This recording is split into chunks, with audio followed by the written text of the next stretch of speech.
everyone, Assalamu alaikum. Welcome my dear lovely viewer, Master House 24. I am Mohammad Mukhtar Hussain, English Mohammad Academy. সবাইকে স্বাগতম, শুভেচ্ছা এবং অনেক অনেক ভালোবাসা জানাই। আমরা কিন্তু সবাই কিন্তু চমৎকারভাবে সুন্দরভাবে ইংরেজি ভাষার দক্ষতা অর্জন করতে চাই, স্কিল অর্জন করতে চাই। অর্থাৎ পৃথিবীর অন্যতম শ্রেষ্ঠ ভাষা হচ্ছে ইংলিশ। আর ইংরেজি ভাষার নলেজ থাকলে আমরা পৃথিবীর যে কোনো মানুষের সাথে কমিউনিকেট করতে পারি, যোগাযোগ করতে পারি। তাহলে আজকে তোমাদের জন্য এমন একটি ইম্পর্টেন্ট টপিকস নিয়ে আলোচনা করব। সেই বিষয়টি হচ্ছে বন্ধুরা 11 important English phrasal verb, how to learn.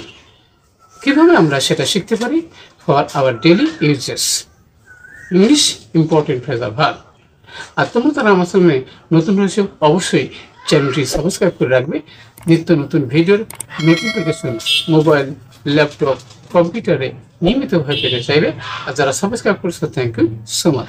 So no more talk, now go to our whiteboard, try to understand today's lesson English phrasal verb, how to learn, how to increase our knowledge by learning English phrasal verb. So get start. Hello my dear lovely viewers, আমরা বলছিলাম 11 English phrasal verbs how to learn.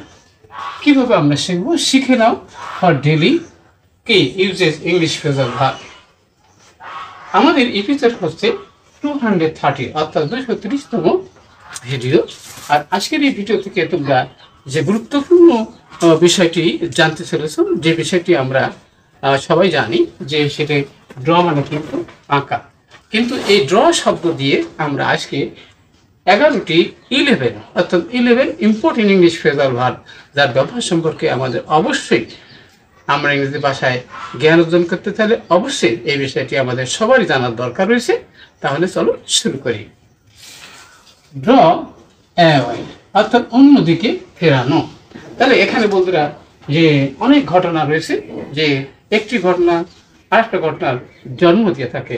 তাহলে এখানে আমরা বলতে পারি বন্ধুরা সেটা কি হতে পারে, the noise, NOIS, the noise has drawn away his attention from reading. অর্থাৎ শব্দটি একটি শব্দ যেটা তার পড়ার মনোযোগ কি অন্যদিকে সরিয়ে নিয়েছিল। তাহলে আমরা জানলাম যে ড্র মানে কি কোনো কিছুকে কোনো মনোনিবেশ বা কোনো কিছু সরিয়ে দেওয়া। নেক্সট বন্ধুরা সেটা হচ্ছে কি ড্র এ সাইড অর্থাৎ কাউকে পৃথক করে কোথাও নিয়ে যাওয়া। তাহলে সেই বিষয়টি কিভাবে আমরা সেটা এক্সপ্রেস করতে পারি। তাহলে আমরা লিখতে পারি কি দি লেডি মানে কি মহিলাটি করেছিল ডিউ দি ওয়েটার পরিচালককে নিয়ে গিয়েছিল সাইড এক পাশে নিয়ে গিয়েছিল কেন, ফর এ সিক্রেট নিউজ অর্থাৎ গোপন একটি কি কারণে তাকে কি বাইরে নিয়ে গিয়েছিল, এক পাশে নিয়ে গিয়েছিল মহিলাটি গোপন কোনো কথাবার্তা বলার জন্য। তাহলে অবশ্যই আমরা বুঝতে পারছি।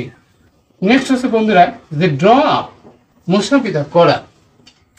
আমাদের অনেক সমস্যা থাকে কোর্টে বা কোনোখানে, সেখানে কোনো ক্ষেত্রে সে জায়গায় আমরা কিন্তু মুসাফিদা আবেদন করতে হয় কোনো ক্ষেত্রে। তাহলে এখানে বলতে হচ্ছে যে হি মানে কি সে, ডি আর ডিউ আপ হিজ কি পিটিশন সে তার কি পিটিশন দাখিল করেছিল। অর্থাৎ কোনো মামলা বা কোনো কিছুতে ঘটনাটি ঘটে, তাহলে হি ডিউ আপ হিজ পিটিশন তার আবেদনটি সে করেছিল। নেক্সট হচ্ছে কি ড্র ব্যাক সরে যাওয়া। তাহলে আমাদের অনেক পাশে যে অনেক কিছু অনেক ঘটনা থেকে সরে আসা। আবার আমরা এভাবে বলতে পারি যে কি আছে এ ম্যান অফ ওয়ার্ড অর্থাৎ এক কথার লোক যাকে বলা হয় কি করে না, সে can not draw back home, এবারে হিজ ওয়ার্ড। অর্থাৎ এক কথার ব্যক্তি যারা তার কথা থেকে কখনো তারা সরে আসে না, তাদের কথা রক্ষা করার চেষ্টা করে। নেক্সট হচ্ছে বন্ধুরা সেটা কি, ড্রইং, রাস্তার পাশে কি থামানো। তাহলে এখানে গাড়ি চলার সময় হঠাৎ প্রয়োজনে কাউকে বলতে পারে আমাকে একটু কি নামিয়ে দিন। তাহলে এখন কি হতে পারে, আমরা বলতে পারি যে could you please draw in, অর্থাৎ আমাকে একটু রাস্তায় নামিয়ে দিতে পারবেন কি না। তাহলে অবশ্যই আমরা দেখলাম যে ড্র ইন মানে কি, রাস্তার পাশে কাউকে নামিয়ে দেওয়া, থামিয়ে দেওয়া। তাহলে অবশ্যই আমরা বিষয়টি ক্লিয়ার হয়েছি। এবারে ড্র অন, নিকটবর্তী হওয়া। তাহলে আমরা বলতে পারি কি, যে এখানে বলতে পারি কি দি examination, examination is DRAWIN drawn on, অর্থাৎ পরীক্ষা অতি নিকটে, মানে নিকটবর্তী হয়েছে, পরীক্ষা হাতের কাছে। তাহলে অবশ্যই আমরা বুঝতে পারছি। এইভাবে কিন্তু আমরা দেখতে পাচ্ছি যে এক্সামিনেশন নকিং অ্যাট দি ডোর। তাহলে নকিং অ্যাট দি ডোরের পরিবর্তে কিন্তু এখানে ড্রয়িং ওয়ান। তাহলে অবশ্যই আমাদের ইংলিশ ফ্রেজাল হওয়ার সম্পর্কে দক্ষতা থাকলে আমাদের মনে ভাবটা চমৎকারভাবে সেটা আমরা এক্সপ্রেস করতে পারি। নেক্সট হচ্ছে ড্র অফ, মানে পিছু ঘটা। তাহলে এখানে অনেক ঘটনা রয়েছে, সেখানে আমরা বলতে পারি কি, দি enemy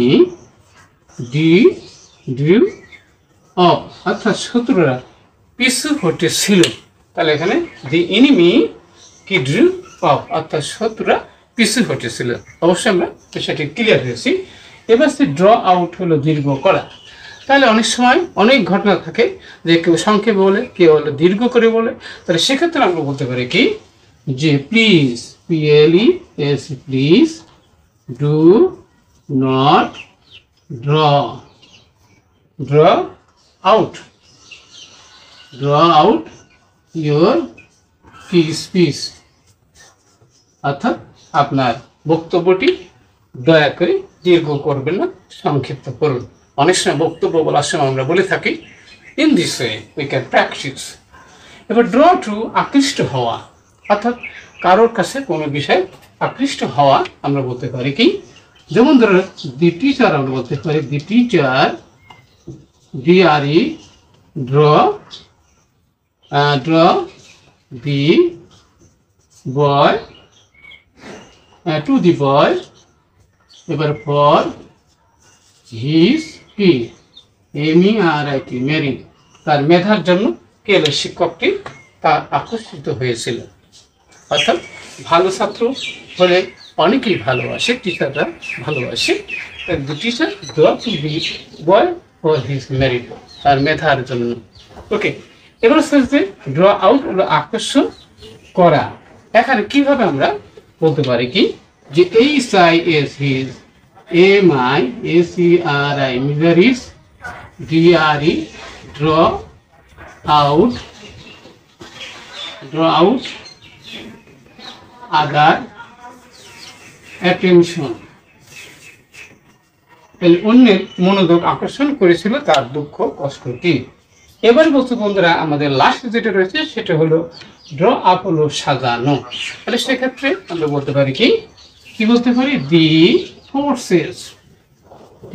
forces were DRAWN drawn up, অর্থাৎ সেনাবাহিনীকে কি নতুন করে সুন্দর করে সজ্জিত করা হয়েছিল।